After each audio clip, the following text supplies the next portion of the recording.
How do we define faith? For some, it's found in church, prayer, and scripture. For others, it's rooted in culture, community, or the idea that better days are ahead. Hawaii is one of the most religiously diverse and least religious states in the country. So what does faith in Hawaii look like today? Join the conversation as we talk about belief and how faith shapes our lives. KΑKOU, Hawaii's Town Hall, starts now.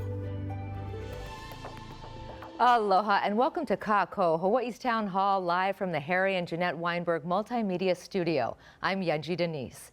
Faith is something many of us feel, even if we might define it differently. For some, it's rooted in religion, church, scripture, or prayer.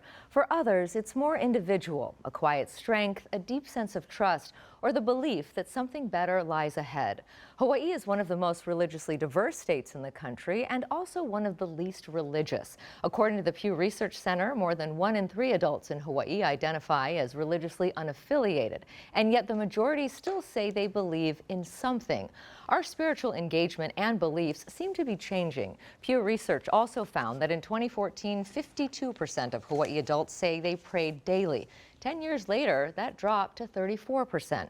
In 2014, 62% of adults said they believed in God or a universal spirit. A decade later, that belief now stands at 48%. Do you need to believe in God or be part of an organized religion to have faith? We spoke to a variety of people throughout Honolulu and asked them how they define faith. Take a look. To me, faith is just living through life the way Christ would want you to.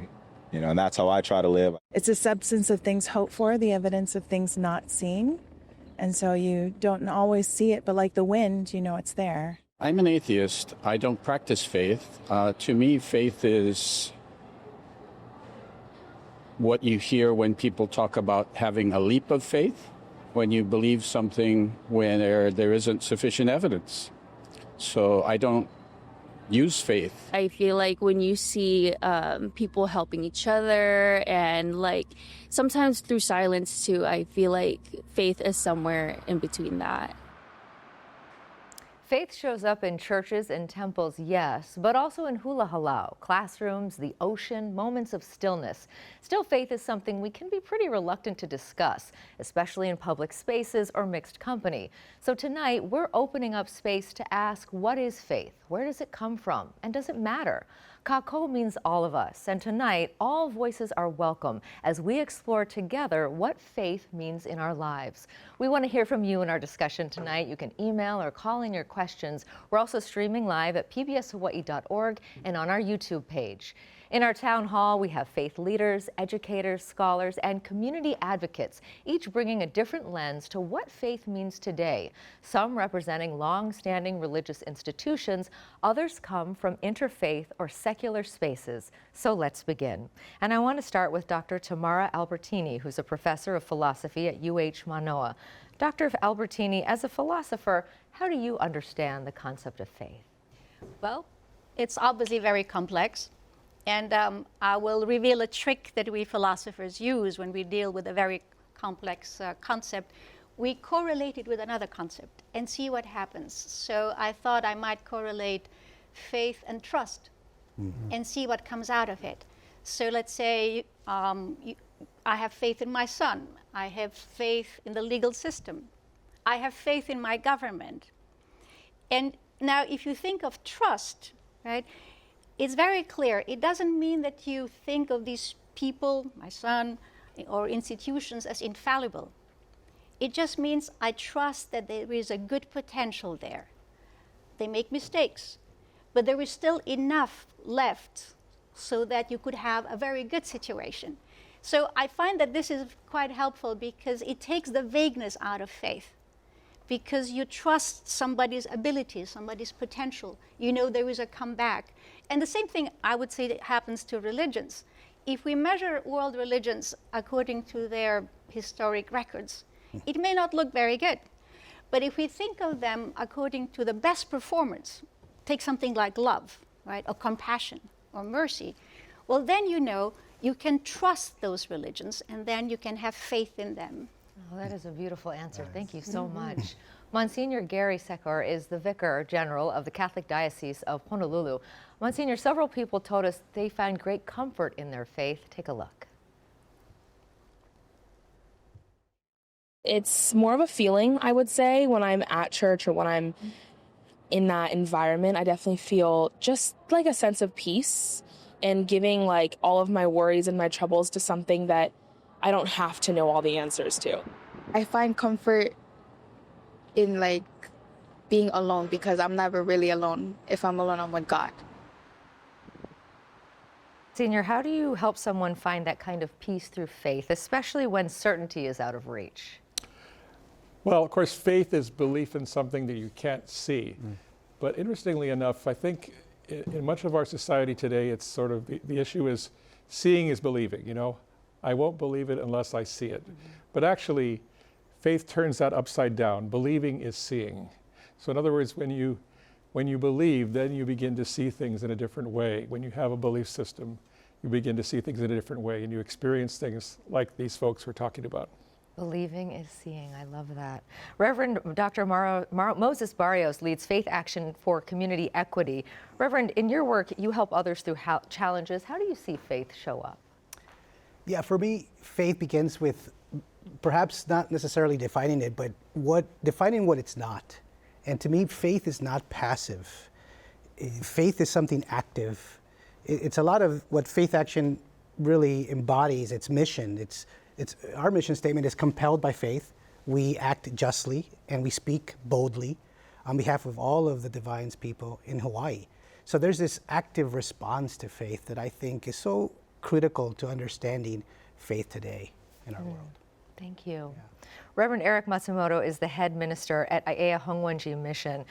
Reverend, Buddhism often speaks of a quieter, kind of enduring faith rooted in mindfulness and compassion. How do you see faith play out in your community? I see it happening when I meet a lot of our so-called members, congregations, and how they interact, I think, with others. We hope that we do try to harmonize and interact with one another in a way that you respect, I guess, the individual that you're interacting with at any given moment. They may not be on the same page, but still, I think we mutually deserve that respect and kindness. Ahead of this program, we spoke with a lot of folks in community, and in those conversations, this exchange in particular stood out. Take a look. On the other side, I'd love for a few of you to share your thoughts. Secular humanism, I think, is the best place for someone like me. It's secular. It's not based on religious belief. It's not based on faith per se. It's based on the idea that we are human. We're all humans, and if we get in touch with our humanity, we have a basis for understanding what morality is and how to lead a meaningful life. Yeah, so the absence of traditional faith in the way that we're kind of defining it here does not mean the absence of a moral compass or doing what's right or wrong. It's absolutely not. In fact, I think people who don't practice a faith are maybe the best examples of morality, because their morality is not grounded on the idea that some authority figure is going to punish them if they don't do what they're supposed to do. Scott Kidd is the president of the Hawaii Secular Society. Scott, I would love to hear your thoughts on what we just heard there. From your perspective, can that sort of self-trust and inner conviction serve a similar role as a traditional religion or faith? It can for some individuals. The one thing with the secular community is that it's a very diverse community to begin with. The one thing that does kind of bring us together is the fact that we don't use or don't have a faith-based religion that drives us. So we do find meaning and purpose and morality in other aspects of life. He brought up the secular humanism aspect. That is something that within our group we discuss quite often is, what is humanism? What does it mean to be, within this world, to present humanity and compassion and empathy for other people who don't always share the same views or positions that you do in life, or your understanding of how the world came to be and what could possibly be, afterwards. So the one thing that he represents is that personal touch, that individualistic aspect of what we look for within the secular community is we don't ground that on a faith ideology, but we do ground it on the individual person, the experience, and we just keep that separation between the two as much as possible. Okay, thank you for that perspective. Rabbi Daniel Lev is a Jewish rabbi serving the Honolulu community. Rabbi, how do you view the relationship that you just heard there, this idea between faith and morality? Faith and morality. It's funny, I've been working on this question of how do we define faith? And morality is in there. But I'm going to be Jewish here and answer a question with a question, which is, what does it mean to define? You see, from the world of faith, we can't define it. Because when you are in the world of faith, when you're in that state, everything is connected.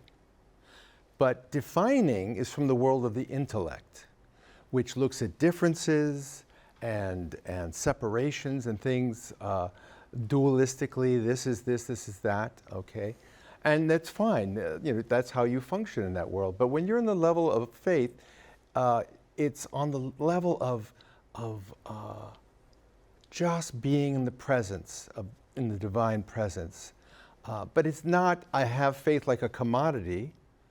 It's, faith is actually a doing, or a faithing. So when I'm faithing, okay, whether it's through prayer or helping someone, I'm opening myself to the connectedness and the oneness of everything. I'll tell you, just end my little blob with a story. This Rabbi, this Jewish master, was asked, Rabbi, when you see people, what do you see? And he says, all I see is God. And so when you're on that level of faith, that actually allows you to see that everyone is within God.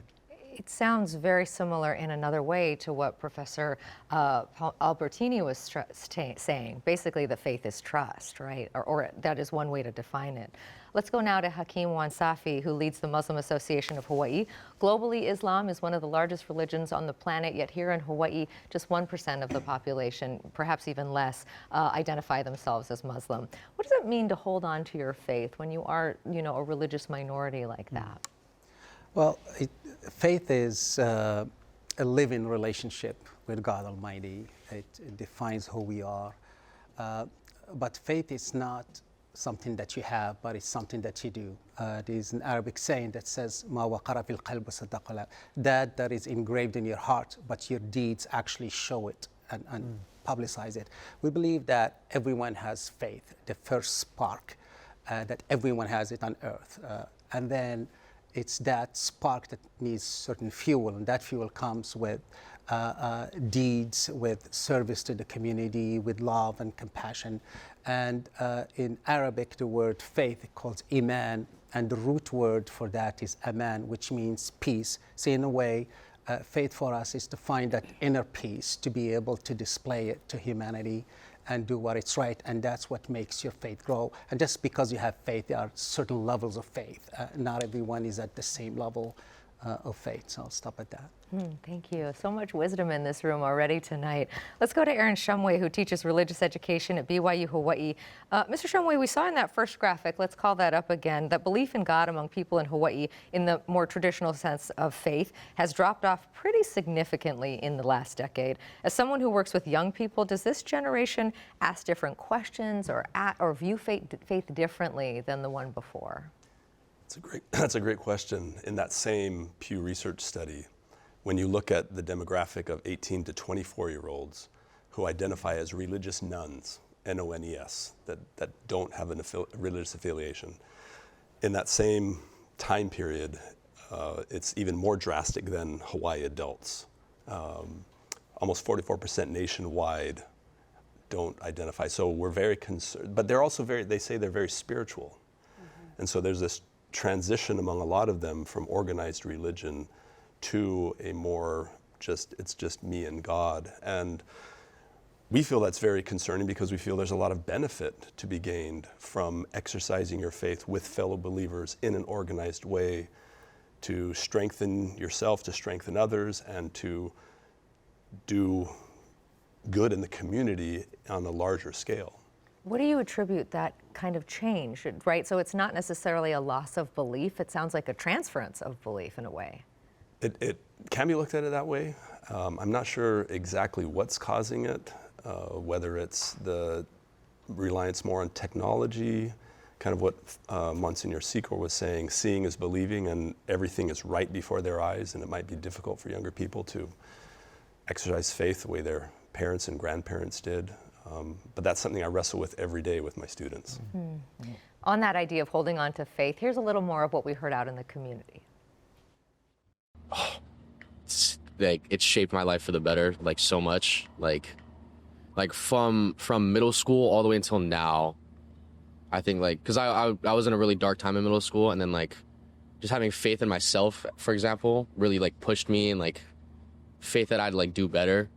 It really shaped my life for the better as I grew up. Faith, yeah, this phenomenon that gives you courage to keep going and not give up. Yes, that's faith to me. I feel like our humanity is falling over, especially, I don't want to talk about politics now, especially what's going on with the world and stuff around the globe. Everything's looking chaotic, so I feel like our faith is falling. Pastor Tai Tamasaka is a teaching pastor at New Hope, Oʻahu. Pastor, what do you say to someone who feels that kind of distance from their faith, like we heard from those young people in that video? It's a good question. And before I get to that, I just want to say thank you for putting together this conversation and for the honor for us sitting here together. I find it a neat privilege to sit with my brothers and sisters of different faiths, which I normally don't. And I got to spend some time with folks, so it's wonderful. Thank you so much. Thank you. But, when you ask about folks who are struggling with their faith, I think about when I was a young boy, I ran away from home, maybe about 8 years old, and I decided I'm going to live away from my father's rules, and I'm going to just be, independent. But then I got hungry, and I went home. And when I got home, dads, they typically know of that insurrection, right, that rebellion. And I remember going back home and sitting at the dining room table ready to eat. And I was glad that my dad never replaced me. There was always room at the table for me. I'm still his son. Even if I wouldn't have called him my dad at the time, he still loved me enough to have me as his son. And so I think when we struggle in our faith sometimes, it's okay. It's okay, and it's good to know that there's a Father who welcomes us home even if we struggle. Thank you for that. Dr. Kalei Nuʻuhiwa is a Native Hawaiian scholar. You lead a group that chants together every morning, grounded in this concept of radical aloha. What does faith look like through that lens? Yeah, so it's all about relationship building and learning to accept people for who they are, where they are, and whatever religion they come from. We all gather together in the morning, and it sort of started during COVID when people were isolated and unable to have fellowship with people. And the closest way that I thought we could actually meet together from different perspectives and different religions is to chant. And some of our Native Hawaiian chants are all about health and well-being and learning how to breathe, how to just be centered, and sort of accepting people for who they are, where they're at, is how aloha is expressed. So this idea of radical aloha and accepting people. So we do that every morning. We do 5 chants a day, and we think about each other's families, each other's communities. And it really is relationship-based. It really is about aloha, which is about compassion and sharing with one another, and just hoping for the best in the other individual and elevating them in their, maybe their grief or their despair, and helping them through that in sort of a non-judgmental way. So. Thank you. Corey Campbell is the CEO of Akamai Training and Consulting. He works closely with individual organizations on leadership and personal growth. Corey, for those who don't find faith in traditional spaces, how do you see faith in oneself or faith in others showing up as a source of strength and direction? Yeah, it's interesting. I think when you talk with a lot of people, the idea of imposter syndrome pops up, and this idea that I need to reach outward to feel whole, like I'm not whole myself. And so in a lot of the work that I do, it's really about finding this wholeness in oneself. And in particular, like understanding there is light, there is goodness, there is essence in every single person. And the challenge, I think, Yanji, even in a faith-based system, is like the application often comes through our parents. Like as children, what did we learn? And I think sometimes people's reach for who they are goes external, which can be immensely satisfying and gratifying. And then that sometimes I experience people going, but now who am I? And so I think my work is really around people ripping apart kind of patterns and ways of thinking that maybe they thought this is who I need to be in this world, and really coming into authenticity with who they truly are. Yeah, and what about that point that we heard we heard Aaron talking about, this idea of people moving away from maybe organized spaces to spiritual spaces? It sounds like you're really working with people who are in that realm. Yeah, I think what's really neat for me sometimes is, and I love this conversation today, is what is faith? And as you know, Yanji, I initially thought, why am I here if we're speaking about faith? But to really start to understand that faith, as you said, Monsignor, it's the ability to believe in something that you can't see. And I think, I mean, my hope in many ways is that people can merge those if they want to. But sometimes that effort to find who they are goes external. And like, I think when people really start to go, I can have this relationship with God, I can have this relationship with myself, I can have a relationship with community, and through that I can find a sense of belonging and ultimately who I really am and how I want to be in this world. And that's where I think some of the magic happens, like experiencing their own light. Mm-hmm. Yeah, go ahead.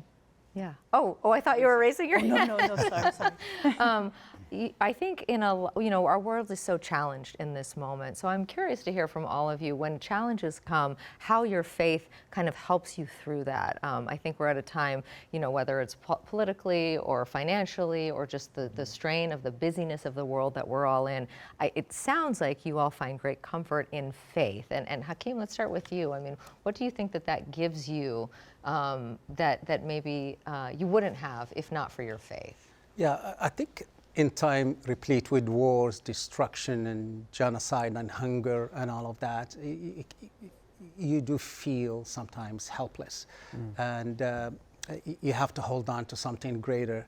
And I think that's, for me, that's where faith comes in. And remembering verses from the Quran that, for example, says, Inna ba'da al-usri yusra, with hardship comes ease.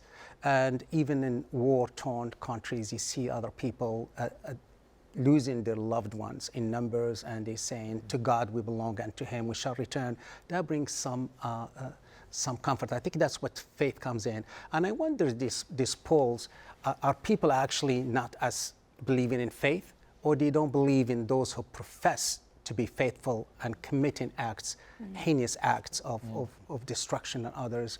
And I think young people, when they see that, somebody saying, I'm this, associating themselves with a religion, but yet doing horrible things that shies the people. So if that is faith, I don't want to be part of it. So I wonder if that is the issue, because at the end of the day, everyone that have talked about the principles, what faith should be. I need that inner peace. I want to do good. I want to do that. And that's what faith actually teaches. Yeah. Youngji, personally, I had a moment where I had a relationship breakup, and I was totally devastated, and still kind of young in my faith, but I opened up and just said, I need you to share this pain with me, and that helped me get through the difficulty. Is just knowing that there's something larger than just the little ego me.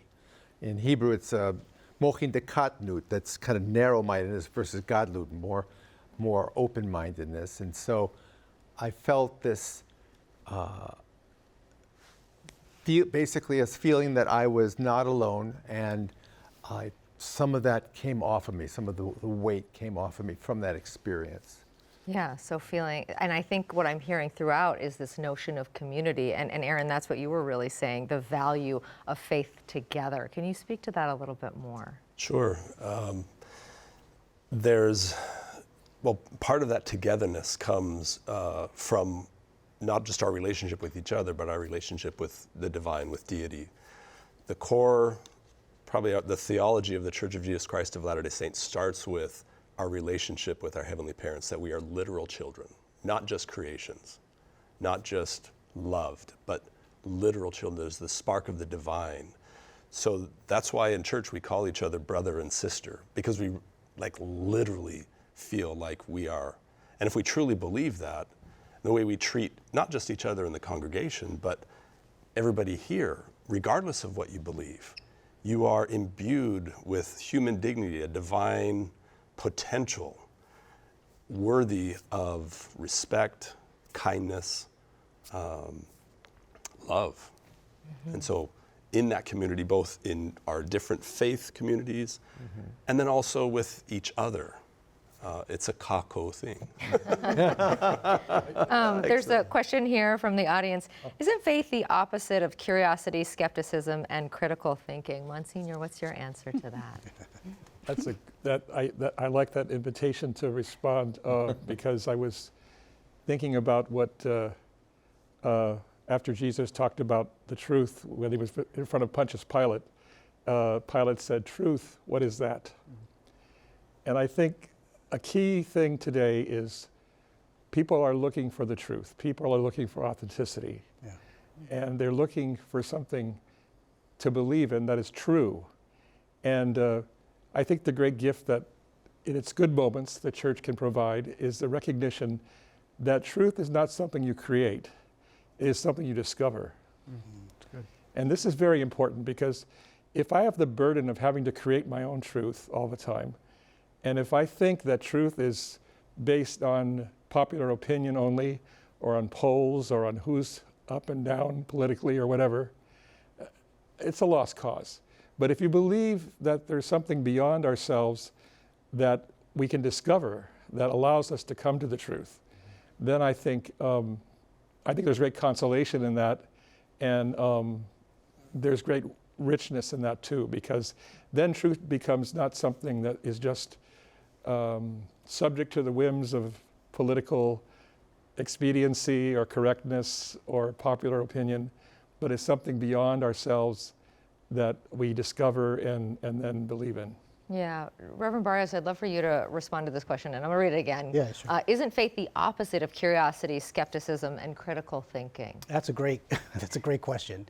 To some degree, yes, there is something there. I do think there is something universal, though. I think about what we're discussing and what we've been sharing today, that there seems to be this communal sense of belonging, coming together, that seems to be unifying. And it reminds me a lot of this sense of going beyond self, right? Although we talk a lot about the self, right? This personal salvation, this personal sort of like advancement, and yet what faith isn't is insulary. Faith is communal. It should pose you and move you to do things that go beyond yourself. And so it's this sense of reminding us that we need to step out, that this whole thing is more than just our preservation, but about world preservation, that we have this divine, this creator who cannot be nationalized, cannot be Americanized, will not bow down or somehow give itself to some nation or some religion or some political party, but a divine one that says, I'm for everyone. I'm for your friends and your enemies. And so it's this reminder that there's a God that's out there that wants more of us to be together, and yet we're sort of like lagging. It's sort of like the divine is calling us and we're like trying to catch up, and we're doing it way too slow. Yes. I would like to talk about a Muslim philosopher. His name was Al-Ghazali. He was a Persian. And he's a fantastic example for us to understand that faith is not the opposite of skepticism and critical thinking. Al-Ghazali went through a horrible crisis. One day he understood that although he was probably the most knowledgeable person in the empire in which he lived, he wasn't really sure. He could repeat things, but that's not really knowledge, right? He could tell what Plato had said, what a scholar in his own school of thought had said, but what did he really know? So he fell into a horrible crisis, came out of it, rebuilt himself, and critical thinking was part of that. So it is not necessary at all that faith is the opposite of critical thinking and skepticism. I love that. Thank you. Scott, I'd love your thoughts on this, and also going back to what we heard from that gentleman that we talked to in the community, this idea that do you need faith to be a moral person? Faith in the traditional sense of belonging to an organized religion or believing in a God in the traditional sense? Yes, thank you. From the secular perspective, we don't believe that that is necessary. We do look at examples of community. We look at examples throughout history where you can find morality in the community and within the humanity of individuals or people as a whole. A faith or a faith-based system just gives a different set of rules or a different set of guidance that will drive your morality. For other individuals, it's going to be a self-discovery aspect or it's going to be community-based. To kind of touch on to the skepticism versus faith aspect, for many of our members, there is a divide within that. Skepticism or critical thinking is where they suspend or is where they look for evidence, they look for things that will reinforce what they currently believe, whereas faith is the lack of that reinforcement, that lack of evidence, that lack of discovery for whatever it is you're putting your faith into. So the two can be separate, but then they can merge together through that discovery process. So whereas one person would say, I'm taking a leap of faith in trusting this person, as you get to know that person better or as you get to know that process better, it bridges that gap because now you're closing that knowledge gap and you're developing that trust in that person or process. Yeah, Corey, I would love to have you sort of piggyback on that and this idea that we can find faith in other things. Yeah, I mean, as I listen, what I'm processing is much of this is a sense of belonging, and I want to belong to something, and it's making me think I lost my brother to a diabetic reaction. My parents, who are very religious, lived in Virginia, and to this day, I'm so thankful for their church because that group rallied around them, loved them, took them through this whole experience. And me, who's honestly has moved away from religious faith, I remember thinking, like, where would I go in this moment of loss and need? And I relied on my friends, and I went to them, and actually talking with Scott even at dinner, it's like, where does someone without, it's beautiful when you have faith because you can go to a church and you can be wrapped in and loved in this congregation. Where does someone without that faith go? And I think it's what's coming forward for me, Yunji, is that you have to find it. There is no answer. It's really for you, like, what do you need? Because life is hard and you need a community around you. Right, and that goes back to you, Pastor Tamasaka, to this idea that your father had a seat at the table, there's a seat in your church, right, whether you've drifted away or not. I mean, tell us a little bit, sort of building on what Corey was saying about the importance of that arms around you and what that does for an individual when they do have that to fall back on. There's a scripture where Jesus is talking to his disciples, and Peter, his main follower, says, Lord, we've left everything to follow you. And when Jesus speaks to him, he says to Peter, he says, well, since you've left everything to follow, you will have brothers, sisters, mothers, fathers, many more. And he says something interesting. He says, and you have that on this side of eternity, not on the other side. So a lot of times we'll think of our faith as just pouring into the other side of eternity, but it's a promise that Jesus makes that when we follow him together as a family, we get family here on this side of eternity. And thank you for sharing that story, because I think it's so encouraging to see that the church can pull together and bring life and encouragement. And I found that personally in my life as well. But it's one of the great promises that Jesus makes. Interestingly, that he doesn't keep, but we as a church now get to keep for him. So just want to, I think I'll end with that. Dr. Nuʻuhiwa, I'm curious what Corey was sharing, this idea that if you don't have a traditional, a church or a temple to go to, where you find that kind of community. It sounds like you have that community every morning with these 5 chants. And I wonder here in Hawaii in particular, because our culture is so rooted, our values are so rooted in this concept of aloha, right? That we love one another, that we greet each other with hugs and lei, and that we kind of give each other the best of our intention as we meet. So I wonder about that idea of faith and aloha and how those two intertwine. Yeah, while Corey was talking, I thought immediately about hula halau and how though it's like a tribe, right? It's like a church. You go to the door, you ask for permission to go in, you're welcomed into that particular halau, and you dance hula, and it's like you're with others who are doing the same thing. It's like fellowship too. So I thought about that, and I also thought about just growing up in Hawaii. Back in those days, it was a place that was very mixed into the sugar plantation era. So everyone went to everybody else's church and temple. I mean, that's just what it was back then, you know. So I grew up in a Catholic home. Half of us were Mormons, so we would go into the Mormon house and do, you know, the same thing with them. But then we also had Shinto shrines that we would go and bless our boats. And, you know, so it was, or we would be invited as the Hawaiians to create the imu that would be dug at some church that would have a fundraiser. So, I mean, everybody was welcomed. And I think that cross-pollination, if you will, of just interacting with everyone sort of instilled the practice of aloha in so many different ways and in so many different cultures that it sort of is really the religion of Hawaii.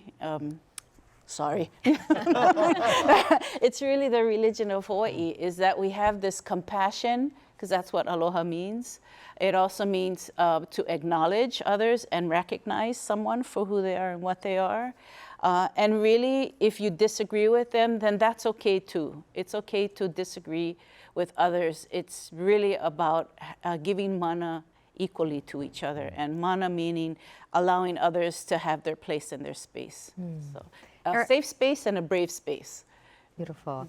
Eric, I'd love for you to respond to this. He says, one thing I don't particularly care for about organized religions is when practitioners try to recruit me. I think everyone has a right to believe what they want, so it turns me off. Buddhism pretty much does not recruit, right? Yes, I guess. I think we're pretty mild. Just a little bit. So gentle persuasion, I guess, is a term that's often used. We're here for anyone who wants to pursue, I guess, the Buddhist tradition and its teachings of wisdom and compassion.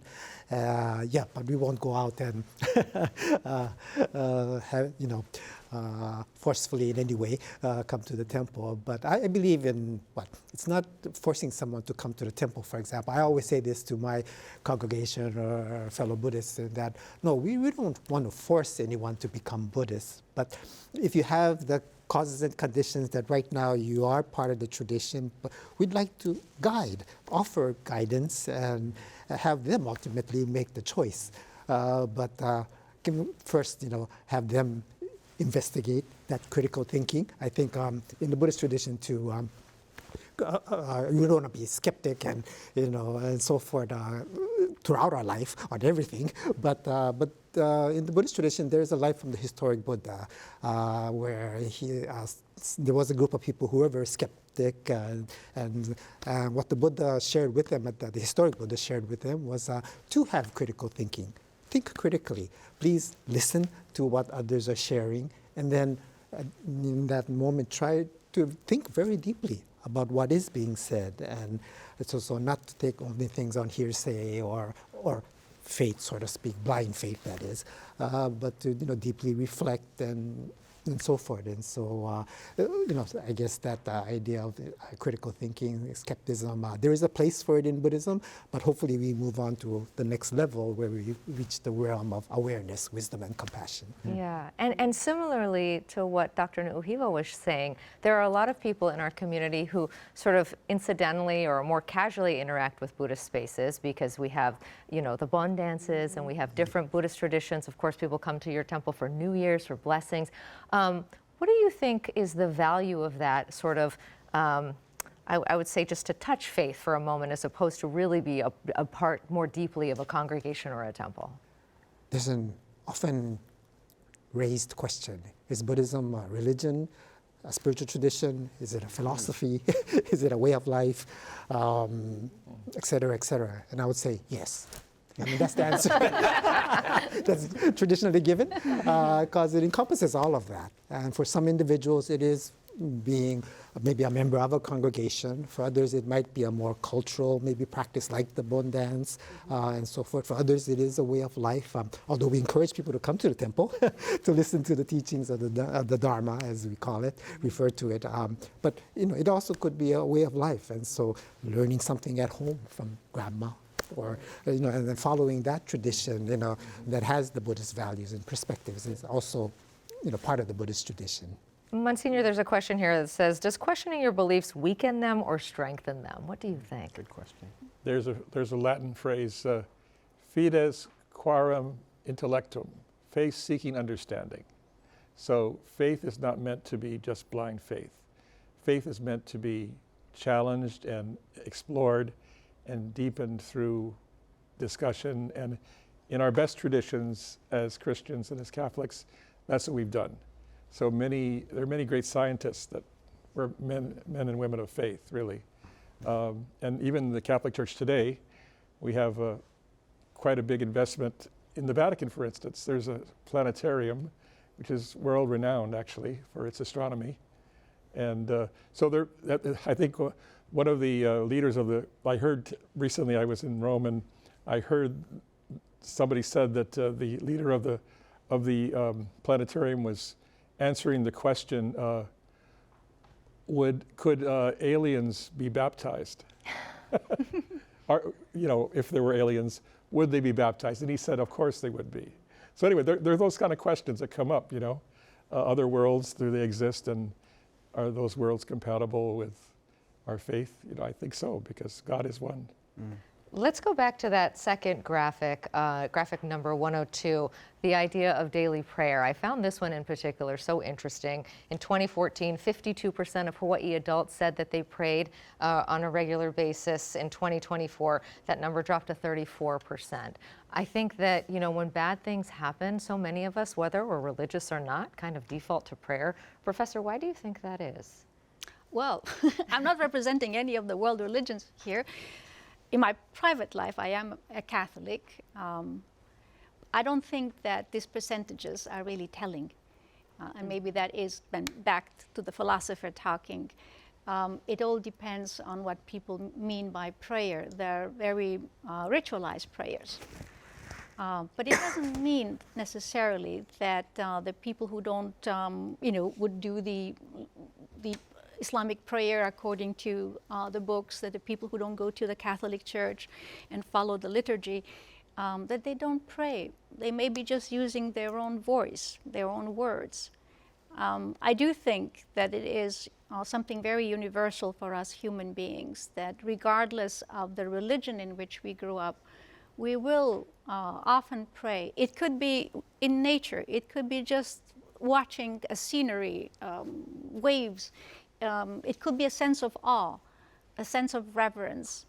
And I hope Monsignor Gary would agree that can be a prayer. Of course. Yeah. Corey. Yunji, I was just, as someone who used to pray growing up and doesn't anymore, I actually want to offer a situation to the panel and see what everyone thinks. So I was at a church lunch with my parents when I was visiting them in Virginia. And this woman was telling me a story about how her son had passed away in a car wreck. And she was so scared that he hadn't found God before he died. And there was a Bible that had been ejected from the car near the scene. And her story was, she was so thankful that he had found God. That was the meaning she took of that message. And this is an honest question. In my mind, she was like, I'm so glad God helped him find him before he left this earth. And I couldn't stop my mind from thinking, if God could do that, why couldn't God have helped him not hit the tree? And I think this is why some of the younger generation, I'm just speaking for myself, but I think maybe this is why these questions are so tricky to answer.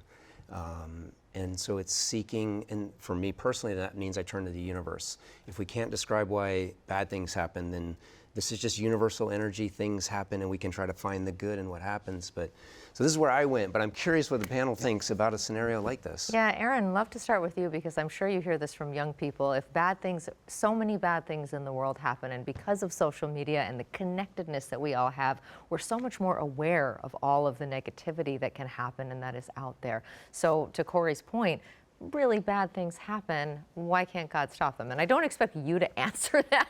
Universal question. But how we kind of wrestle with that and hold faith in that context.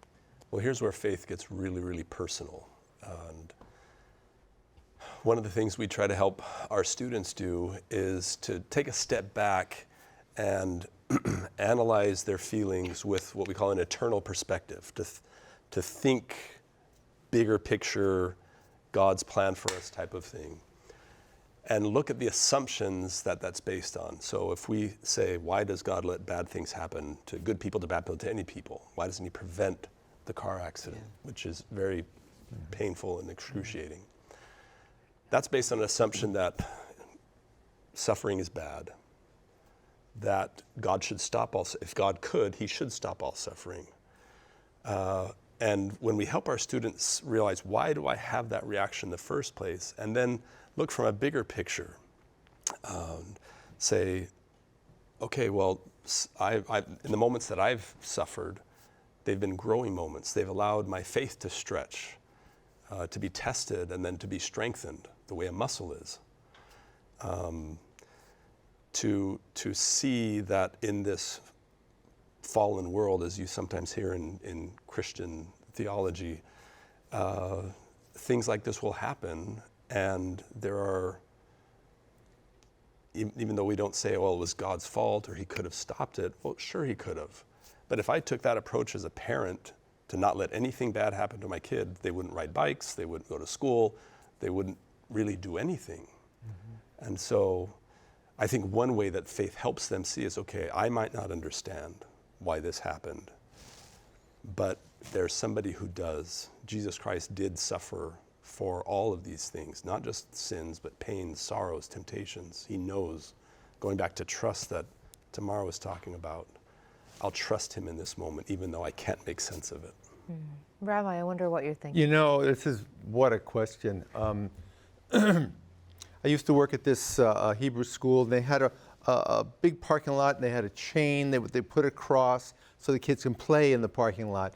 And unfortunately, the chain had fallen, and a car ran over a child. And the rabbi was trying to comfort the parents. And I mean, how can you come, it's like unbelievable. But he said this, it's always touched me. There are two names, there are many names, but two major names for God, as Elohim and Hashem. And in the Jewish mystical tradition especially, Elohim represents that aspect of God that is, things happen like that. And then Hashem is more of this compassionate aspect.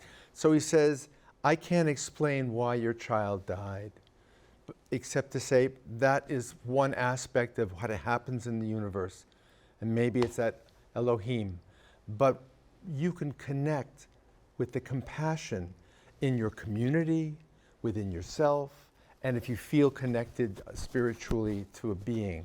And all of that together can help you move through it. So that's really a hard thing to happen for anybody. But like I said earlier before when I had my breakup, it helped me get through because I was making a connection. But life will serve these things, and that's part of life. Hakim, what are your thoughts? Yeah, when it comes to cases like that, the Quran, the Holy Book, from the Muslims, refers to that death as the calamity of death. So it's heavy, it's a calamity. But also for the Muslims, it also brings comfort knowing that people who die through drowning, an accident like that, they are guaranteed heaven, they are guaranteed paradise and all that. So it gives you that kind of sense that to God we belong and unto him we shall return. The matter that you return makes a difference. For this child, is it good for him for the eternal life that he died in an accident, go into the eternal life of heaven? Or would he lived and did some bad deeds or other things that would have been a different outcome? Having said that, it's never difficult. It's never easy to lose a child. That's your heart, and we see it now every day on TV and all of that. It's heartbreaking. Even they're not even our children when you see that, and dying of famine or whatever the case may be.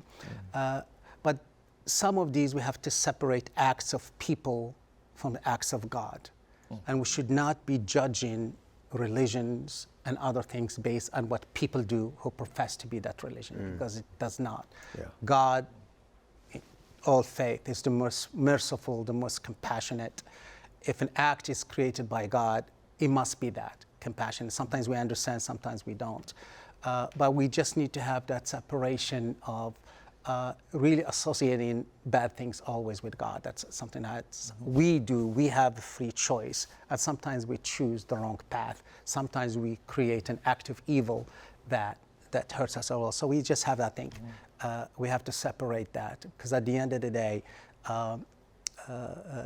to God we shall return, and I'm sorry to hear that story.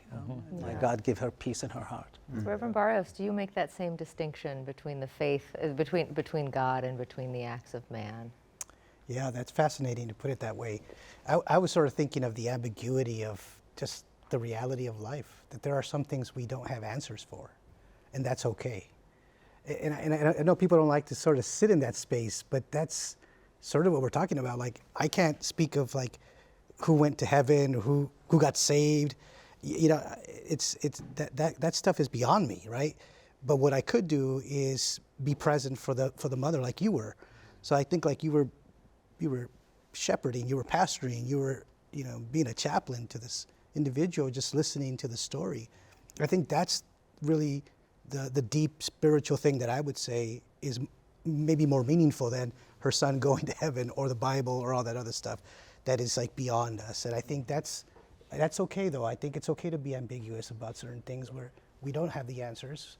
And the moment we start thinking we know, I think is the biggest turnoff to young people, by the way, to sort of have an answer for everything. And I think it's okay to say, I'm not sure about that, but I know this much: God loves you, God is with you, and you're gonna be all right.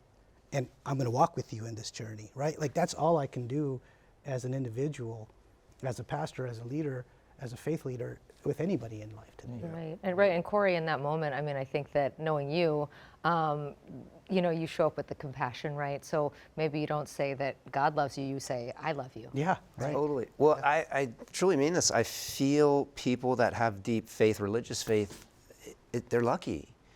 Because I've been in that space for 20 plus years of my life, and then I changed, and it's difficult to walk this world without this like idea that someone is up there protecting me. And so yeah, in that moment, I mean, and with my parents even, I never bring up any contrary opinions, because I'm glad that they have their faith. I wish I had that faith sometimes, but I can't help, you know, we talked earlier about concreteness versus skepticism versus faith. And I don't know, I feel like I'm a representation of struggling to have faith when my analytical mind goes, but this doesn't line up. And I'll wrap with this. My father told me one time, we chatted about this, he said, well, Corey, that's why we call it faith. Scott, I want to bring you in. Yes. So to hear something like that, a tragedy where, you know, a death, you know, is always has that like a why. You know, you always question why. And so it drives people to question faith. It drives people to question their beliefs. And one thing within the secular community, most of the people who have left faith and joined the secular community, some of those tragic events, regardless of what it was, can be so horrific, so moving that it forces them to question whether or not there could be a God that would allow such suffering and such horrible things to happen. And what it really forces them to do is kind of come to this conclusion of, I can no longer put my faith in what would be a higher power, if there is one, that would allow such things to occur, because if they have the ability to prevent that and to create a world that would be better, if we could create the perfect utopia where we're all still dealing with adversity, because I think you brought it up, was adversity, challenges help us grow as people. But do those challenges and does that adversity have to be so horrific and so gut-wrenching and so devastating to who we are as a community, as humanity, and nature and all? So a lot of times within the secular community, we look at the overall big picture of the world, and there's a lot of suffering in the world. And if we didn't have to have suffering, we'd all be vegans, we'd all be eating plants, and we'd all be, you know, hanging out and having a great time. But you know, the lion doesn't think about the carib or the antelope when it eats it. It just thinks, I need to eat, and that antelope's going to suffer It's going to be a horrific death, but that's part of the process. And so we just look at that as part of the natural world. The suffering that we experience as humans and the suffering that living creatures experience is just part of that range of emotions that we have to deal with. We're not all just robotic and go forth with one emotion or two emotions. We have a wide variety of emotions. It's all driven by our personal experiences and how we deal with adversity. So it does make it very difficult for some people to say, why does this horrible accident, why does this horrible experience have to happen? And what am I going to get out of that? What's really going to be the benefit for me on the backside of that? But isn't that blaming God for acts of humans? It would come down to the realm of, if God is all powerful, all knowing, and everything in this world that was created by God, then by default, everything that happens in this world is a byproduct of God's will. Right. So that's the way we would view it in a circular world. It's God's fault, for lack of a better. Not necessarily fault, but it's a system that was created. The rules and the system, the world that is created, is based on God's perspective. And since we can't know the mind of God from a religious standpoint, you can't understand why that is. And then again, we in the secular world would say, well, that just doesn't really sit well with us. I know a number of you want to talk, so I want to go to Dr. Nuʻuhiwa first, and then the professor, and then Monsignor. Go ahead. I just wanted to offer a perspective of the idea of hoʻailona, or it is very faith-based, and the sign, because in your story, Kari, what I heard was the mother found and reinforced her own faith when she saw the Bible that came out of the car. It had nothing to do with anything else, really. It was about her own sense of release and relief that she did find that her son did eventually find a sense of religion, right? And so, I mean, that's really the basis to me of the story, really, is this mother who, although it's a tragic loss, she did find that he did find God at some point. And so there's some release and, and some faith for her to continue on. And we look towards hoʻailona. Native Hawaiians look towards hoʻailona in the natural environment to find things that connect us to whatever that is that's bigger than us. And so I kind of heard that in your story, so I just wanted to offer beautiful. that. Yeah. Professor? I was wondering whether we should add hope to our conversation. I mean, we're talking about pain and despair. I think every religion has, a deep connection to faith and hope. In Christianity, hope, faith, and charity are the three theological virtues, right? And I think there's a good reason for that. But I would like to bring in, again, a philosopher's perspective, and maybe some of you will find this provocative. It's from Immanuel Kant, 18th, 19th century philosopher. He was very rational. He felt it was his mission to make human beings, his fellow human beings, think of themselves primarily as being rational. And he brings hope into that. So among the famous questions he has is, what do I know, what do I ought to do, and what may I hope? And so, to keep it brief, he ends up saying that it is a moral obligation to nurture hope.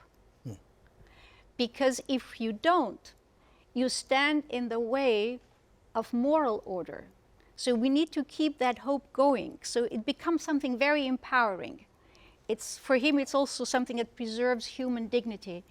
Of course, now imagine us having someone, looking at someone who is in despair and then talking like Kant and saying, you are not doing the right thing. You are in the way of moral order.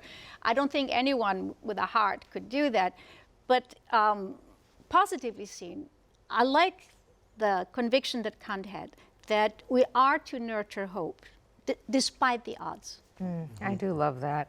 There's a question here, and I'd love for you to take that and also respond to what you've heard. Can you truly have faith if you're always looking for proof? That's a question from Juno tonight. I like that one. Ultimately, not scientific proof, no. I don't think faith is about something you can't see, and although we need to be seeking evidence of its reality in our lives so that it's not a naive sort of faith, but ultimately it cannot be proven. But I was going to comment, we were talking about death here quite a bit. One of the absolutes of life is death. Okay, but here's the thing. When you're running the race of life, it's very important that you know where the finish line is, because it makes a whole bunch of difference. In my younger days when I was more fit, I used to do some running. And if you run 10K, you run a marathon, you run it totally different, because the finish line is totally different. So if you're running the race of life, you need to know where the finish line is. If you think the finish line is Hawaii Memorial Park or Oʻahu Cemetery, then you live life a certain way, because that's the finish line. But if you think the finish line is something beyond this life, then you live life a different way, because you know where the finish line is. In the early church, there were thousands of people who gave their lives because they refused to compromise their belief in Christ.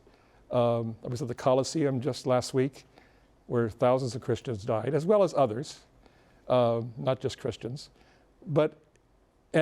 This factor actually caused the church to grow. The Romans thought they would extinguish Christianity. They thought they could do that. It had the opposite effect, because these people believed that the finish line was not this world. They absolutely believed that. And so that determined everything for them. Yeah. I think that's very important. I do too, and I'd love, Eric, for you to respond to that, because of course in Buddhism you believe in reincarnation and the value of karma, which I think whether you're Buddhist or not, you kind of inherently understand. And so if the finish line is reincarnation and ultimately, ultimately not, how does that change how we behave, do you think? Yes. Ultimately enlightenment, that was the word I was looking for. Yes, but in the Buddhist tradition there's, different understandings, I guess. There are some traditions that do heavily speak of reincarnation. In my tradition, we don't speak too much about reincarnation. I kind of refer to it more as like a transformation taking place, and from being unenlightened to becoming enlightened, and so forth. So we don't use, in my Hongwanji tradition, use the word reincarnation too much. However, it's I think the idea of hope that we're talking about earlier, for me personally, I think it's something almost essential for people, that we do have hope. And I'll share today from the Hongwanji or the Jodo Shinshu perspective. We're the first to admit that I'm not perfect. Very limited, in fact. But the other side of the coin, so to speak, or the emphasis is that there is this compassion that we refer to as Amida Buddha, Amitabha, Amitayus, that's all compassionate, and that the primary object of so-called salvation, the object of that compassion is the person who's kind of faulting and can't, I can't, be at a level where my morality or my goodness will enable me to attain enlightenment. So we emphasize a compassion that's reaching out to one and all, because I refer to it as all-inclusive compassion. But because it's also all-inclusive wisdom, it doesn't exclude those who might not be, or that are limited and so forth, but in particular reaches out and provides that hope or optimism that we are all headed in a very positive direction due to the workings of great compassion. There's a lovely comment here. No matter what we have in faith, no matter what we have faith in, the important thing is that we have faith. A life without faith is empty, which is that's a pretty nice comment, and thank you for that. And it's we're discussing how we define it. So, Aaron, I would love for you to take that on. The idea that a life without faith is empty. And do you think that life is better when you have faith? It has been for me, for my family, for many people of many religious traditions. I really resonate with something Moses said earlier, and several of others have said, Hakim said it. The first prophet of the Church of Jesus Christ of Latter-day Saints, Joseph Smith, said faith is a principle of action and power. That it inspires you to, if you have faith in God, then you'll want to keep His commandments. You'll want to love your fellow human beings. You'll want to reach out, to mourn with those that mourn, comfort those that stand in need of comfort. And so that definition of faith truly becomes part of who we are. or has the potential to be if we allow it, and it is upward focused and outward focused. And I think that's what Jesus meant when he said, "He that shall lose his life in my service shall find it." It's really hard to focus on my own problems when I'm trying to see who I can serve, who I can help. I don't do it enough. I need to do it more. And I'm blessed by other people who have served me of many different faith traditions. My dad tells a story of being in an airport and met a pastor from another religion, and when he shared that one member of our family was struggling, he said, "Can I pray for you right now?" And my dad said, "Please." He grabbed my dad's hand, and we don't normally do this in the Church of Jesus Christ of Latter-day Saints, but he was happy to do that and felt very empowered by the prayer of another person on his behalf. Right. And Pastor, I wonder what your thoughts on that are, this idea that faith as an action as opposed to a passive experience.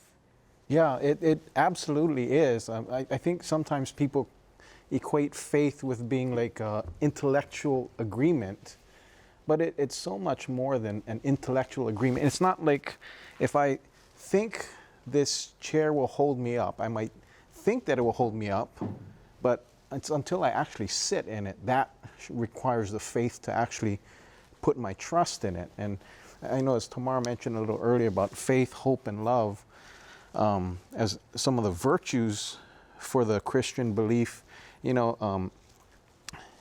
and also with Gary mentioning knowing the finish line, I think it's an important thing to see.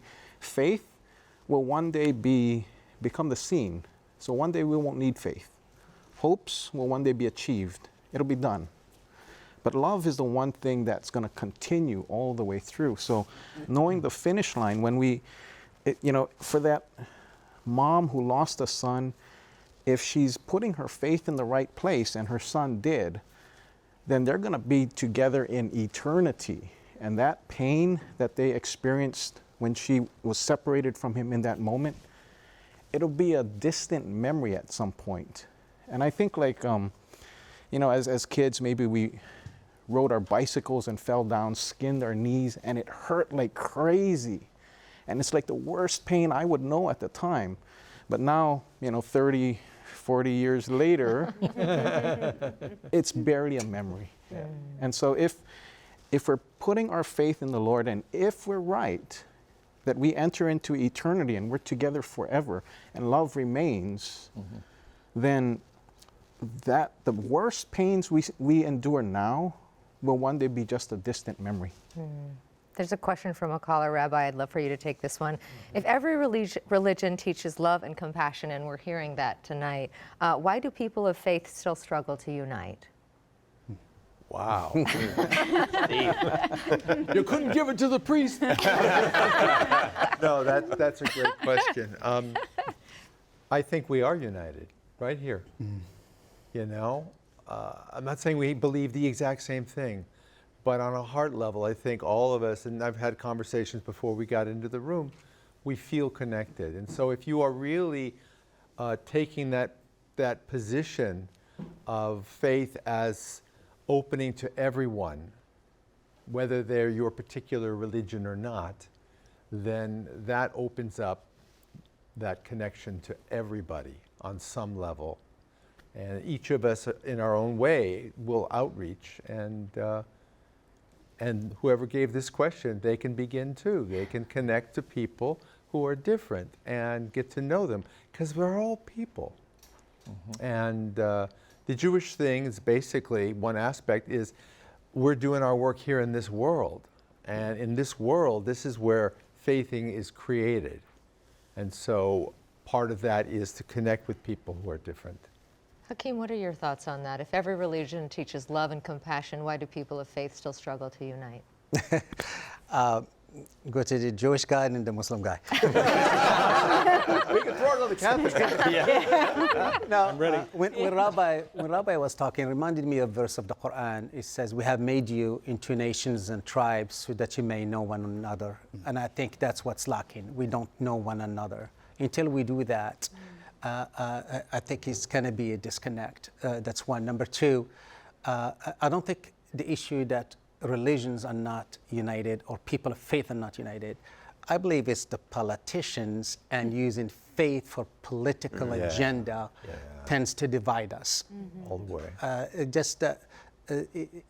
It's sad to see it, but a lot of people are using faith in a way to divide us, this versus that, and that one versus this, but it's not. Faith in its principle, and what you heard from everyone is love everyone, service everyone, be kind, be gentle, be honorable in your deed. Remember that God is watching you, and if all of that, it teaches, that to me is what unites us. Those acts of kindness, of love and compassion, all of us. But I do believe that the political aspect worldwide, it's dividing us in a way that it's terrible, and it gives a bad lesson to the young people. And I would say one more thing to the young people: do question. You should ask. You should seek knowledge and all of that. That's how we'll get there. So my brother there and I think we definitely united. I think our religion teaches that. We lived generations and hundreds and hundreds of years together in harmony, but then the political aspect, in my view, tends to divide us in two different lines, and that's the sad part of where we live. Well, to check the box now, I have to go to Monsignor. Well, you know, at the Last Supper, when Jesus was praying aloud to the Father, it's very interesting to notice what he was praying for. Basically, he prayed, "Father, I pray that they may be one, that the world may believe that you sent me," because he knew exactly what was going to happen. He knew that even Christianity would be divided and people would be divided, because there is an evil, certainly evil is a result of people's bad behavior, certainly. But there is an entity, there is an evil entity apart from people's bad behavior. And in the Catholic Church, I, along with another priest in this diocese, we are the exorcists of the diocese. And I hate to tell you how many people contact me for help. And certainly we go to psychologists, we go to psychiatrists, we get people examined. But even after that's done, there's evidence that something's going on that is independent of just psychological problem. And you cannot deny the fact that Jesus did a lot of work exorcising demons. Even if you try to say 2,000 years ago they didn't understand psychology, no, something more was happening. And I believe the devil is about division. You take the word diabolical, it's like diameter, because it's all about division. Because you get people divided, and if you subscribe to evil, you've won over half the battle. Once people are divided, within themselves divided. We had this big problem in the Catholic Church. We had priests who were absolutely evilly divided within themselves. They had their church face and they had their other face where they were abusing children. How can that be? It's horrible. Because evil is exercising its influence, but it's their choice too, but they're totally living divided lives. Whenever you live a divided life, you're in trouble. Whenever you live a divided life, whenever you're acting out things or performing, but not really where you're at. So I think that's the issue really, and it's why we aren't one yet. It's why we aren't one yet, because I believe there's something working apart from us. I hate to say it. And our tradition just bears it out. We can't ignore it. I can't explain it completely, but I know it exists because I've seen evidence of it.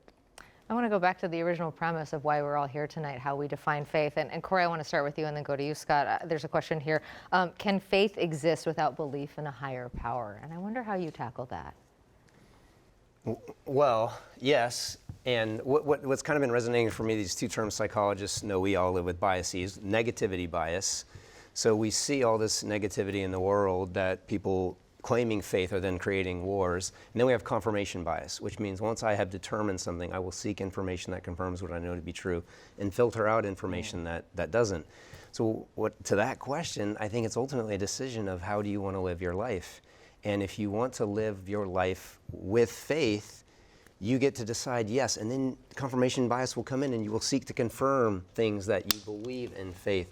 I think if you choose, I don't want to believe in this, then you will find information that confirms what you know to be true. So to me, I mean, as I sit here with all of you and think about this, like I find myself more in the middle even of just wanting to believe in something and wanting to belong to something. And that's where, and more my background in this corporate world, it is, where do you find this? Is it the halau? Is it church? Is it a group of people? You have the opportunity to believe in it if you choose, truly. Yeah. I believe in you, Corey. I believe in you, Rabbi. I do too. I absolutely do. And also, you know, in Hawaii, we have this sort of special relationship with nature and the natural world. Yes. Right. And that can be your confirmation right there. Sometimes in my work, it's not labeled God, it's labeled light, it's labeled higher consciousness, it's labeled nature, but that is, I think, a belief system that can exist unrelated to religion or not. Yeah, Scott, you know, I'd love for you to answer this college question. Can faith exist without belief in a higher power? I think it can, and this is something that we've actually discussed within some of our non-faith-based, our non-religious-based meetups that we usually do. Can faith exist without a belief in a higher power? And we talk about faith in humanity, you know, faith in people. So faith can exist in many different forms, and it doesn't have to be aligned to some sort of deity, some sort of supernatural aspect, or some sort of higher power aspect. I have faith that everybody in this room is a good person and that they all care about each other and they care about humanity. I have faith that everybody here would do the right thing if they saw somebody in need. Because we are, you know, humans, and we do have a certain shared humanity, and that's where certain aspects of secular humanism come into say is, if you don't have that belief in a higher power, but you still have faith in humanity, you can still do good things. You can still come together as community. And one thing that I know often gets talked about, and Monsignor brought this up, is the finish line. Well, for secular people who are atheist or agnostic, we don't see a finish. We don't see anything beyond the finish line for us. But we do believe in the principle of, you know, live a good life, live good, you know, do good deeds, and do good unto others as a principle of humanity. And if that is also paralleled by a higher power and a belief in a higher power and a belief that something is waiting for you beyond that, then it doesn't really matter, because we're still coming together as a community and as people, and we're still doing the right things for each other. And we can take the divisions, and we have to be able to snuff those out and say our differences are things that make us unique, but they shouldn't be the things that drive us apart. They should be the things that say, hey, you know, great meeting Hakim tonight, you know, great meeting Rabbi, you know, great meeting Eric tonight. You know, all these things that have brought us together just here right now. I would have never met all of you had Chuck not reached out to me and said, hey, do you want to come on our show? Well, I think one thing that Corey said really resonated with me, this idea that people who are part of organized religions in this way are so blessed, right? They're so lucky because they have that community around them. My mother-in-law is Mormon, and she has 6 children, right? And I always ask my husband, how did she do that? Because I have 2, and he said, well, she had the church, right? And so, Aaron, I would love for you, you know, this idea that we are all seeking community in a way, right? And maybe that is sort of how we're defining faith tonight. Yeah, this idea that the first great commandment is to love God and the second is to love your neighbor. When we try to truly live that and to see others' needs, we have 6 children, my wife and I look at her and it's like, how did you do it? I mean, I try to help out, but you know, there's only so much I can do. And that's what makes it so beautiful. Going to church on Sunday, sometimes you hear people say, well, I don't get too much out of it, or I was offended, or it didn't do too much for me. Think about what would happen if you go to Hongwanji or to Mass or to wherever it is and say, who needs help? Who's sitting alone? Who can I invite over for dinner? Who smells like tobacco smoke that I can just go hug them and say, I'm so glad you're here. And that will change the way you worship. And that truly thinking of others, I think, is what the Savior modeled his entire life. Dr. Nuʻuhiwa, can we replicate that kind of community spirit in other spaces if we don't have a traditional space to be in? Well, I think I would call myself a neo-traditionalist because, you know, we're trying to move things from the past and bring them up today and try and make it apply to us. And in this modern era, and not so much validated, but have value. for those kinds of things. So my immediate thoughts, I have a lot of thoughts that are, as I'm listening, I'm like, yeah, that sounds great. This sounds great. But our Hawaiian word for God is actually akua. And the way we translate akua is sometimes, people just immediately say God, but it also means the natural phenomena that's out there.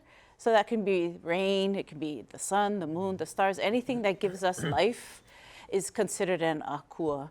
And if we're living in, we can actually formulate relationships with those natural phenomena and find faith in that, knowing that those things will be there, and maybe the ritual and the ceremony that I'm doing is actually contributing, and there's this symbiotic relationship that I'm formulating with this natural phenomena that makes me feel like, okay, this maybe is my family member, or maybe this is my ancestor, or this is, so I don't feel alone.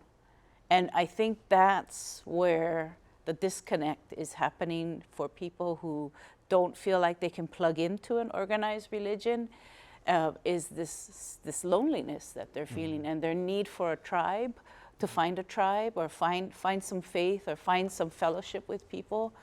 It's really easy to be isolated. Yeah. Reverend Barrios, where do you land with that?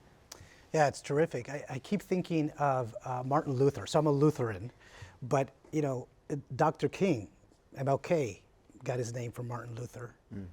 And Dr. King has this statement that is sort of resonating with me today. And it's just, he simply says that faith is taking the first step even when you don't see the whole staircase. That's good. And to me, it's sort of this, Dr. King was assassinated, as we know his history, but he lived with this moral kind of like force. That he looked at faith as this moral force that he believed strongly that justice was going to prevail, that love was going to win, right? So it's like these things that he wasn't able to see it. But I think in our world today, if we look closely enough, we can see the world being repaired, being healed. I think this space today is yet another opportunity to be reminded how things are coming back together, being put back together. And I know that we sort of have these feeds on our social media and what we watch and what we consume, but I would venture if you went out and actually walked your streets and met people and had conversations with them, that you would begin to see, for me in my traditions, to see Christ in everyone. My cosmology has changed over the years. I'm not so worried about where I'm headed or what's next, but it's like, how do I live now here, life now, before death? So it's that invitation to that kind of life. You sound so Jewish. Let's go. Professor. I would like to just add, we all have this incredible experiences and memories, right, of our communities and churches and mosques and temples and synagogues. But there is one dangerous word, and it is mine. My church, my community, my mosque, my sacred space, my tradition. And so I think that accounts for some of the violence and the conflicts we're looking at worldwide. So there is this erroneous understanding, since this is my sacred space, I control it, and I don't want anyone to come near it, and I'll kill to protect it. Absolutely wrong. The point is to understand that if you really think, if you believe that this is a sacred space, well, it does not belong to you. We are just the steward, not the one who will control it. And then you go the Hawaiian way, like Kalei was saying when she was growing up. Catholics go to Shinto temples and Protestants go to Native Hawaiian sacred spaces, and it was just porous.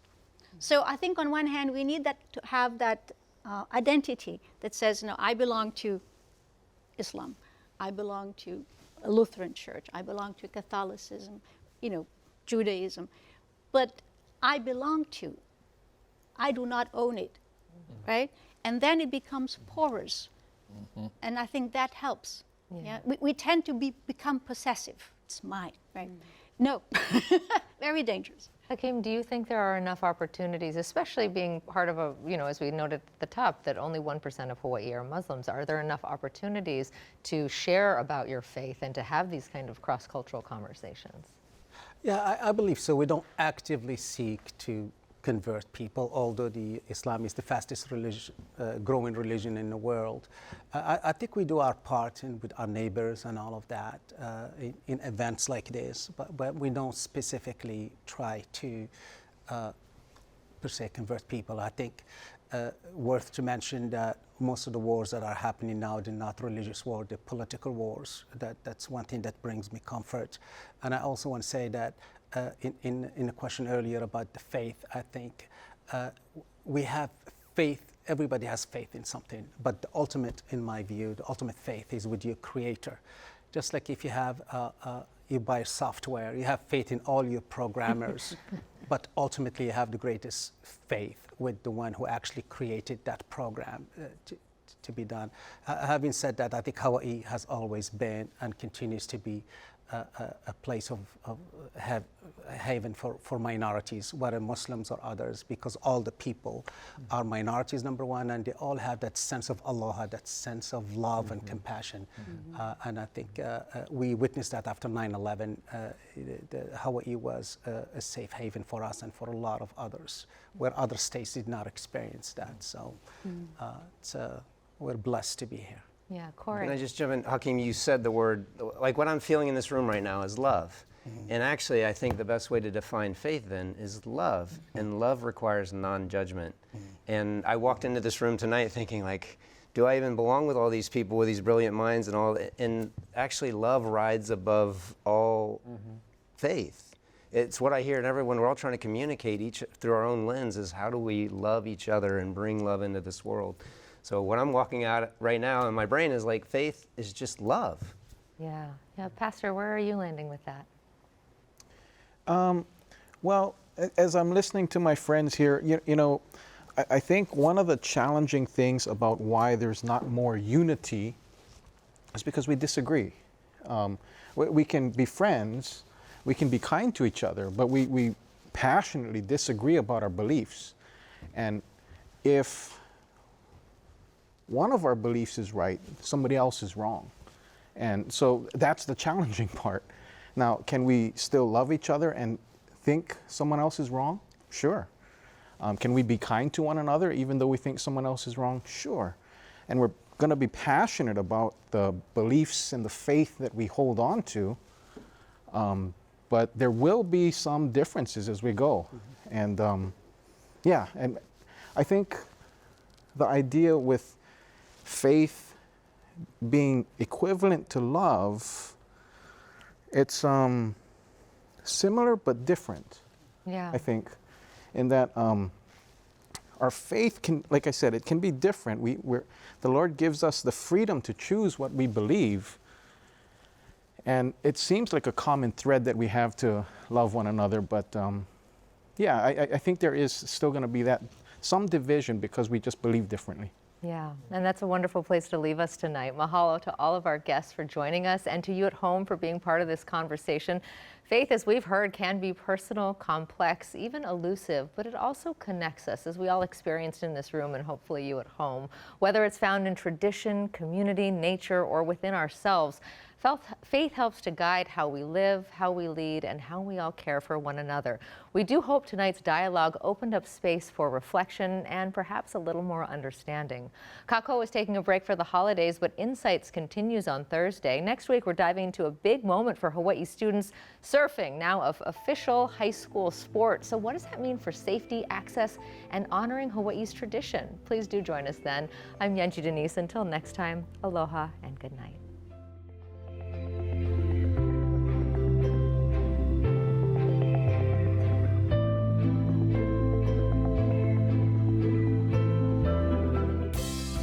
This program was made possible by the Corporation for Public Broadcasting and by contributions to your PBS station from viewers like you. Thank you.